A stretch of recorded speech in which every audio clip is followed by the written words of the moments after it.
Public reports of the first deaths of ill-prepared mobilized Russian troops in Ukraine have sparked renewed criticism of the Russian military command.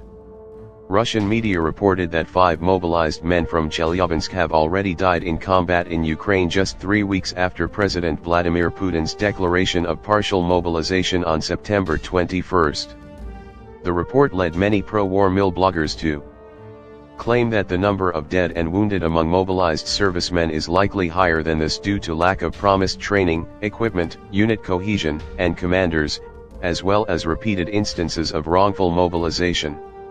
Russian mil bloggers claimed that commander of the 58th Combined Arms Army of the Southern Military District, SMD, Mikhail Zusko, ordered the immediate deployment without any pre-combat training of newly mobilized servicemen of the 15th Regiment of the 27th Motor Rifle Brigade from Moscow City and Moscow Oblast to the collapsing front line around Svidov around October 2 and 3. Ukrainian outlets had previously reported that the Kremlin has arrested Zusko due to combat losses, and it is unclear why an SMD commander would issue orders pertaining to a unit within the Western Military District. Mil bloggers noted that relatives found half of the 15th Regiment personnel wounded in a Belgorod Oblast hospital after the unit got caught in heavy artillery fire when attempting to reach the Svidov front line. Mil bloggers noted that the regiment had no orders, military command supervision, signal, or supplies, and that the other half of its personnel is still at the Svidov front line. Another mil blogger noted witnessing the coffins of mobilized men arrive in Chelyabinsk, Moscow, and Yekaterinburg, and claimed that many mobilized men are surrendering to Ukrainian forces. For one Russian mil blogger complained on October 13 that newly mobilized men are being deployed in a haphazard way that will lead to 10,000 deaths and 40,000 injuries among them by February 2023. Russian mobilization structures are continuing to face bureaucratic challenges, which may further undermine the combat effectiveness of mobilized personnel.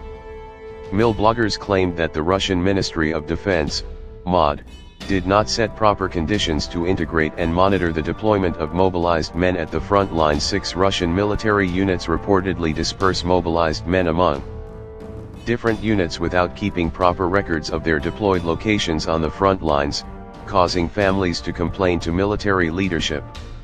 Russian military officials are also continuing to assign men with previous military experience to units that do not match their expertise.